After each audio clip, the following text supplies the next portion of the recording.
समारोह के अतिथि के रूप में आए हुए हमारे महाविद्यालय के पूर्व शिक्षक श्रीकांत बाबू, नालंदा जिला सदयू के अध्यक्ष, पूर्व अध्यक्ष एवं नीलक हाई स्कूल के प्रधानाध्यापक बनारस बाबू, महाविद्यालय के सेवानिवृत्त शिक्षकेतर कर्मचारी, महाविद्यालय के शिक्षक और वर्तमान में शिक्षकेतर कर्मचारी, महाविद्यालय के एनसीसी के कैडेट्स, राष्ट्रीय सेवा योजना के स्वयंसेवक, एनसीसी ऑफिसर प्रमाणिक जी, एनएसएस के कार्यक्रम पदाधिकारी प्रोफेसर नित्यानंद जी एवं महाविद्यालय में आए हुए अतिथि छात्र एवं छात्राओं, आज देश 80वां स्वतंत्रता दिवस मना रहा है। 15 अगस्त 1947 को आज़ादी मिली। आज का दिन जो स्वतंत्रता दिवस के रूप में हम मनाते हैं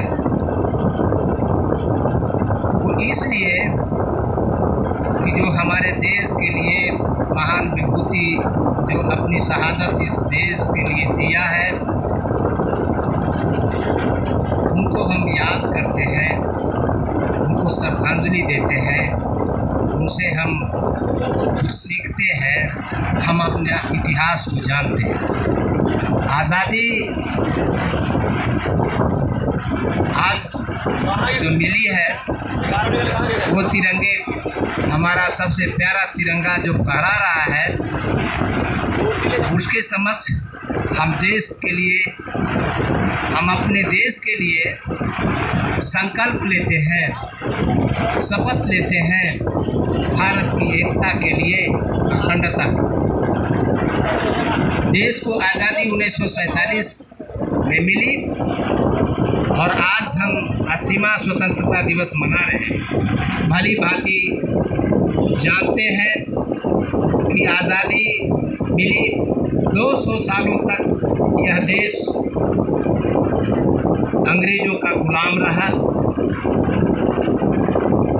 और बड़ी शहादत के बाद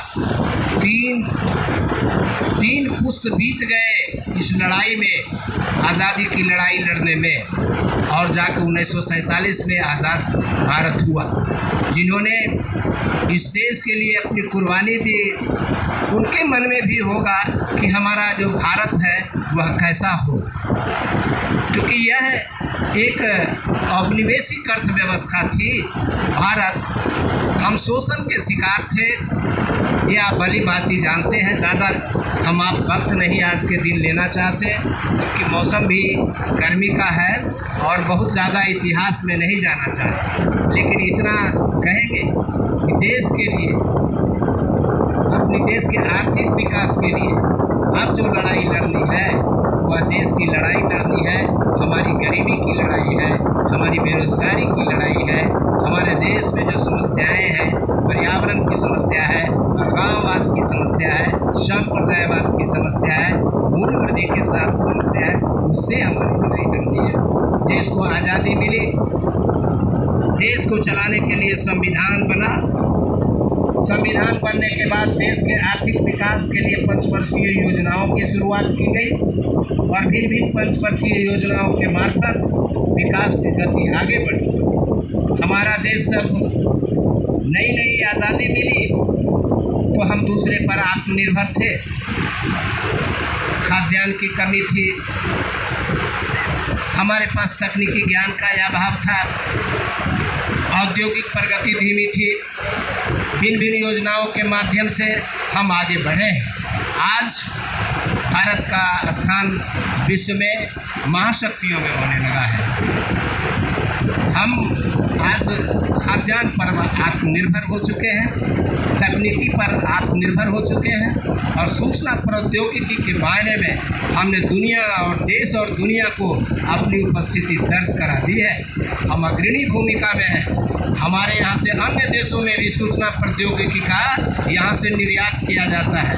अब समस्या यह है कि हम अपने आर्थिक विकास के लिए हम अपने आप में इतने सजग हो कि हम गरीबी के दुष्चक्र को, बेरोजगारी के दुष्चक्र को या पर्यावरण से संबंधित जो समस्याएं हैं, इन सारी समस्याओं से निजात पा सकें। इसके लिए इस तिरंगे के सामने हम प्रत्येक स्वतंत्रता दिवस और गणतंत्र दिवस के रूप में मनाते हैं और संकल्प लेते हैं। तो संकल्प लेने से नहीं होगा, जो हमें अधिकार दिए गए हैं, जो हमारा कर्तव्य है इस महान राष्ट्र के लिए, उसे हमें स्वेच्छा से और पूरी निष्ठा से करने की जरूरत है। अब मैं इस संबंध में अपने महाविद्यालय की ओर भी कुछ चर्चा करना चाहूँगा। महाविद्यालय में जब मैं आया, यहाँ स्नातकोत्तर की पढ़ाई शुरू हुई। इधर हाल में एक और भी प्रगति हुई है, वह के प्रोफेशनल कोर्सेज में लाइब्रेरी साइंस का अध्ययन यहाँ शुरू हो गया है विगत 3-4 सालों से, और इस सत्र से एमएलिस की पढ़ाई मास्टर डिग्री पुस्तकालय विज्ञान में दे दिया गया है। 2-4 दिनों में हमने इनोवेशन का काम भी लगभग महाविद्यालय में शुरू कर दिया है, जिसमें कि परीक्षार्थियों के लिए, बच्चों के लिए, शिक्षकों के लिए सारी सुविधाएं मुहैया की जाए। आवागमन का सुविधा हमारे पास बहुत गड़बड़ है। 2-3 दिनों में एक दूसरा रास्ता, एक जीप जो होगा, निकास होगा, वह शुरू हो जाएगा पढ़ना। तो महाविद्यालय का एक एग्जिट हो जाएगा और एक से गेट से अंदर आना हो जाएगा, एंट्रेंस और एग्जिट दोनों हो जाएगा, जिससे छात्रों को और आने जाने वाले लोगों को सुविधा होगी। आज के दिन हम सबसे ज़्यादा अपनी ओर से साधुवाद देते हैं एनसीसी के ऑफिसर प्रमाणिक मुकुंद मुरारी प्रमाणिक और राष्ट्रीय सेवा योजना के कार्यक्रम पदाधिकारी नित्यानंद जी को, जिन्होंने कि आज के आयोजन को अपने स्तर से संगठित किया। मैं उनको भी साधुवाद देता हूँ, जो उद्घोषक के रूप में अभी कार्य कर रहे हैं, डॉक्टर नाजिश नाज, उनको भी अपनी ओर से कोटि धन्यवाद, साधुवाद। अब ज़्यादा समय लेना मैं नहीं समझता कि एक धूप में हम अपने अतिथियों को जो सेवानिवृत्त वृद्ध भी हैं, धूप में रहकर हम परेशान करें। चूँकि कार्यक्रम, आज का कार्यक्रम जो है वह गर्ल्स हॉस्टल में भी आयोजित है, जहां सांस्कृतिक कार्यक्रम और भी अन्य भी आयोजन होना है। तो मैं ये आपसे इजाज़त लेते हुए आज का ये समाप्त करता हूं अपना बात, और सब लोगों को हमारी ओर से ढेर सारी 80वां स्वतंत्रता दिवस की ढेर सारी शुभकामनाएं, ढेर सारा साधुवाद। बहुत बहुत धन्यवाद अर्पित करते हैं सर आपको। आप